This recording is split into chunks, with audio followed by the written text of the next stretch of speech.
first chapter. First chapter is more than just the first chapter. It's more than just the first thing that comes up. It takes an awfully long time to get that thing sorted. What I want to talk to you about today is why. I'm going to start from the assumption that you've been writing for a while now, and you've written tens of thousands of words, and you're starting to get a feel for your own abilities.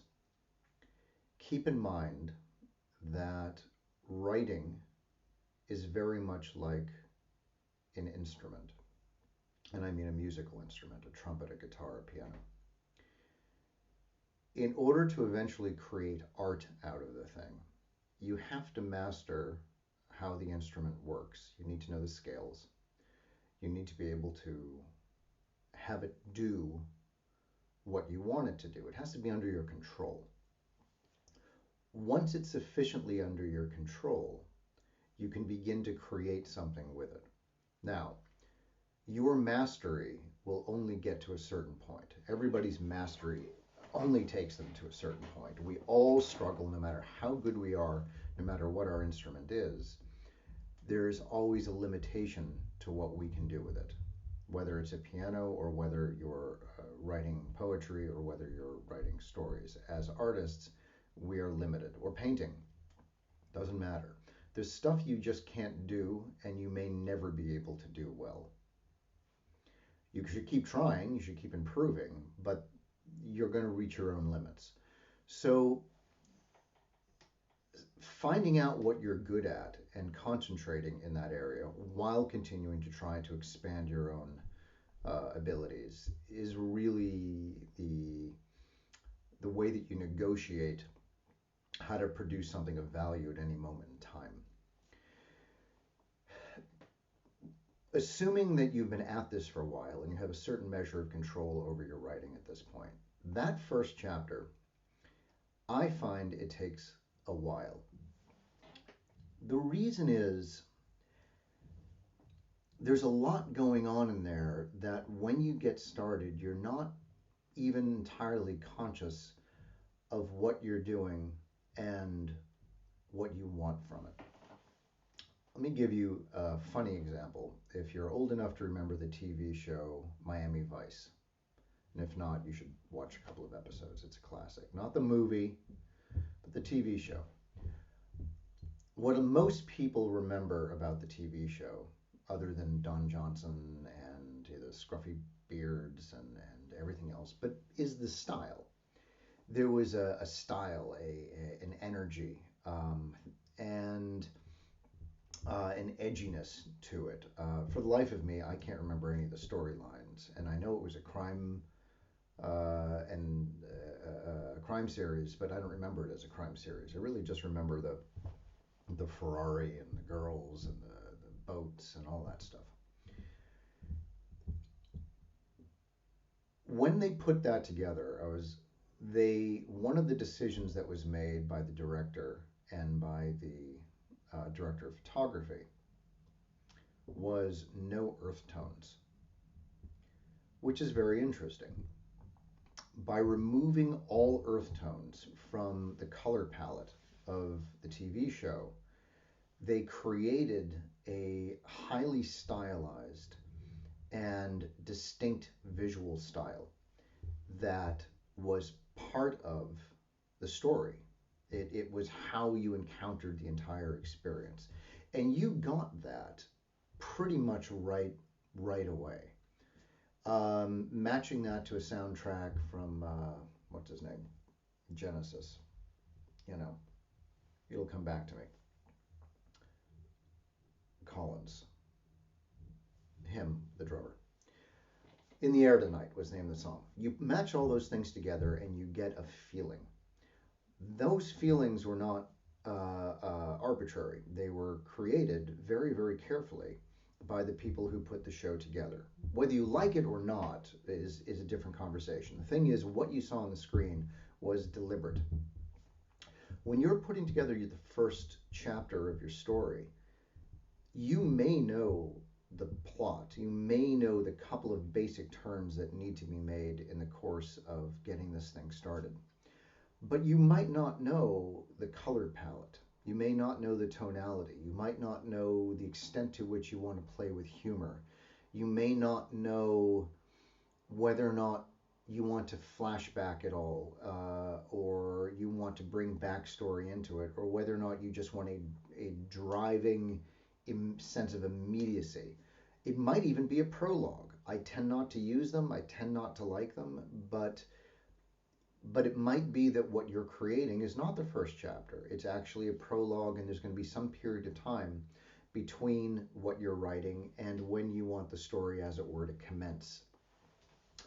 And so that first chapter is a sandbox. It's a playground for a while. I've listened to thriller writers, uh, James Patterson, Baldacci, a couple of others, and I've listened to them talk about, um, grabbing the reader, never letting go, creating an intensity, and making sure that there's a hook at the beginning, and the thing has to shoot out of the gate. All this other kind of stuff.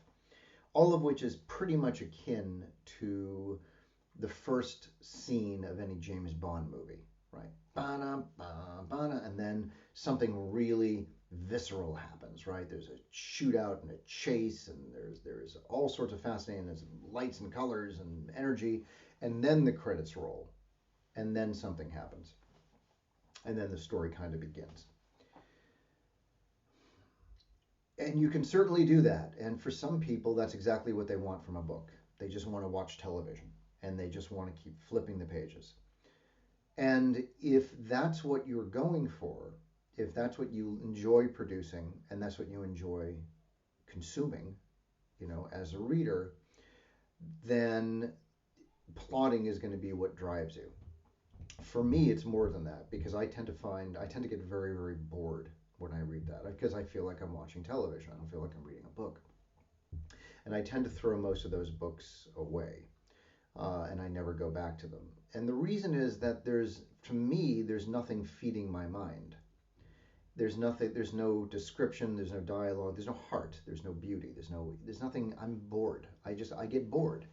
And so the what you're going to do in your first chapter, more than anything, is get it to a point where it holds your interest.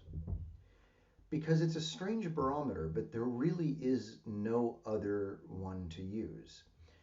If you're going to be a second-rate copycat writer, where everything you produce is derivative, and you're trying your very best to create another pair of blue jeans to try to wedge into an already crowded market, then you should by all means do exactly what everyone else is doing. How that's a winning strategy, I have no idea. And whether you can even do that is another matter. But if that's the case, I'm probably not the right teacher for you, because I don't really know how to do that. John Gardner once said that in order to create authentic junk, you need to have an authentic junk mind. And as pejorative as that sounds, he wasn't actually meaning it quite that way. At least that's not how I read it. What he meant was that you kind of need to love what you're doing, and you need to be in your own stuff. If you watch horror movies and you want to make horror movies, then you've really got to love that stuff. And somehow or other, it will come through to the people who are also attracted to that.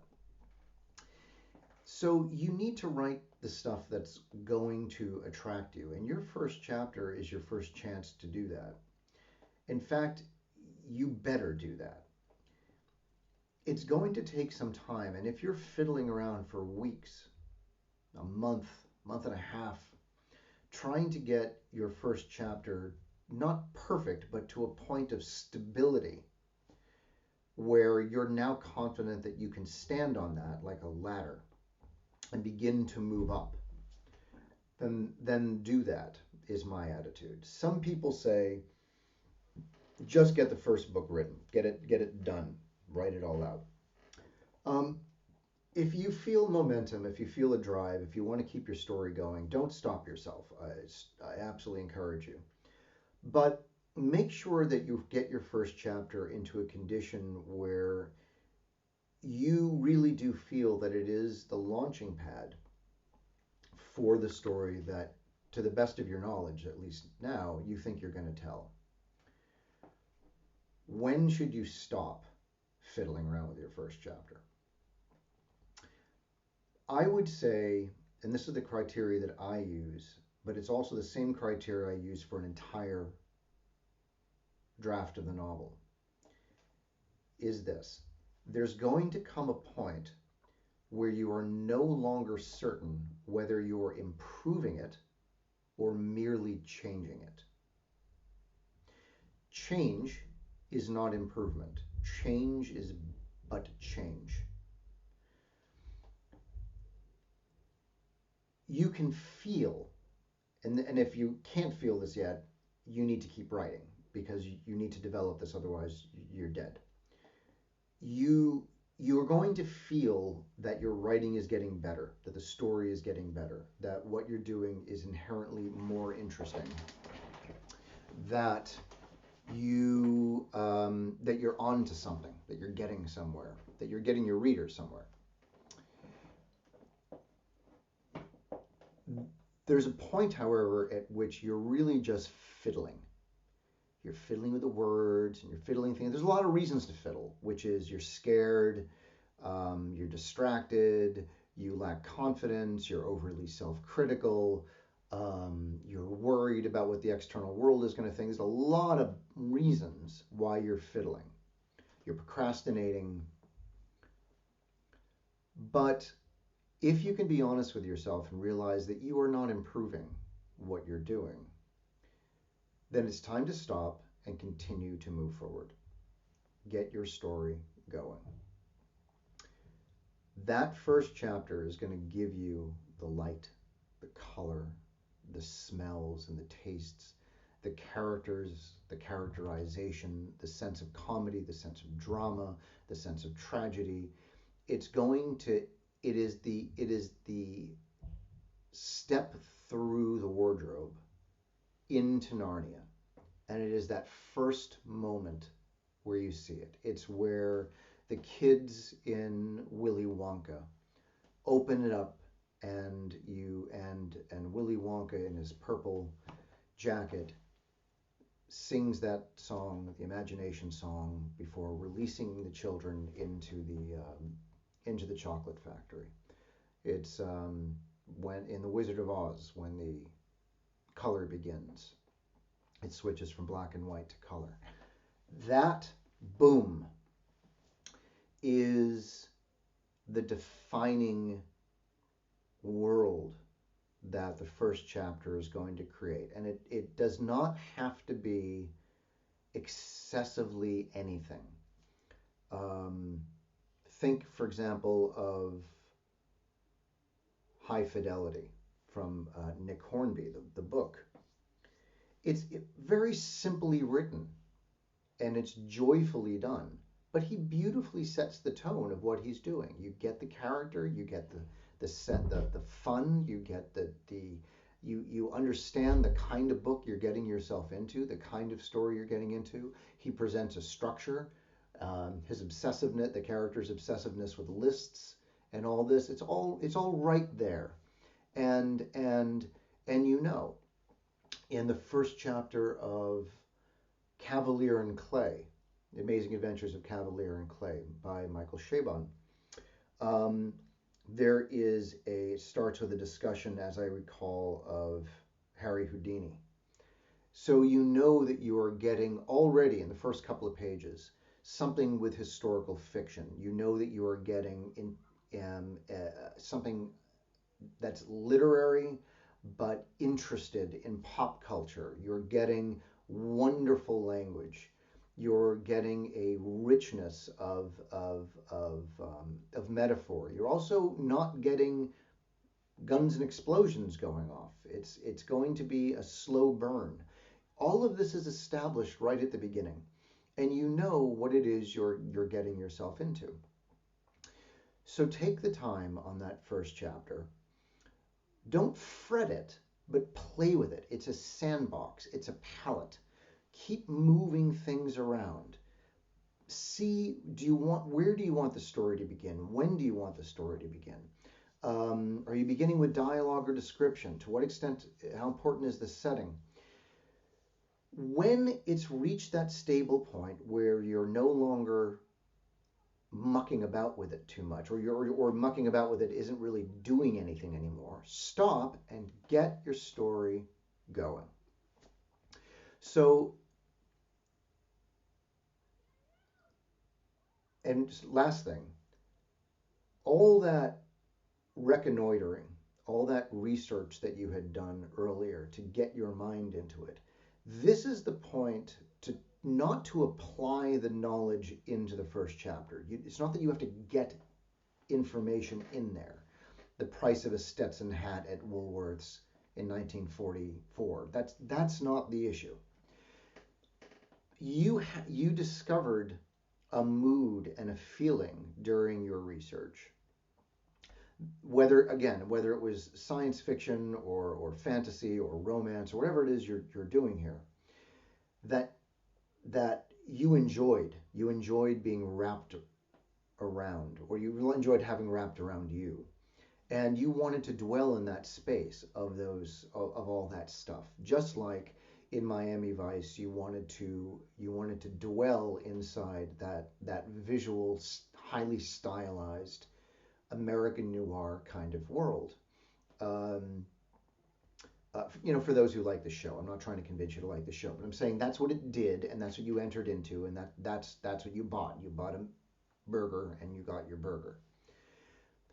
That's what you want to be doing here. So remember to use what you've done. Remember to take that inspiration and play with it. But right now, enjoy the joy of playing around, because if you just rush onward, you're going to find that you didn't give yourself enough information to use. You don't have enough data yet in order to launch you forward to start making your life and your writing easier, because it is for a while going to get easier, because now you understand the rules of the system that you've created, because you are creating the rules of your universe. Once you know and have internalized the rules of your universe, it's going to be a lot easier to just go. It's like knowing any other game, whether it's poker or Monopoly or anything else. When you're sitting there reading the top of the box and you're trying to get your head into it, there's a lot to absorb. But once you know it, once it's in you, once your hands understand what playing the blues is, you understand how many, whatever it is, 4 bars of E, 2 bars of A, 2 bars of E. I forget exactly what it is, because again, I know it, but my brain doesn't. But when you get that, and you know when to make your transitions, it all gets much easier, and you can forget the structure and you can just get to the writing. This is the time to do that. This is the time to get yourself onto a foundation that you're going to enjoy and that your reader's going to enjoy. So get cracking, and don't be too critical with yourself. Play around and get somewhere. You are getting somewhere, even if the word counts aren't improving, because you're dealing with all that stuff I just mentioned, and all of that is invisible to the word processor. It doesn't know. That's why you don't need Twitter. You don't need to count the words. You need to get to that place. The journey is measured by another metric. That's it for today.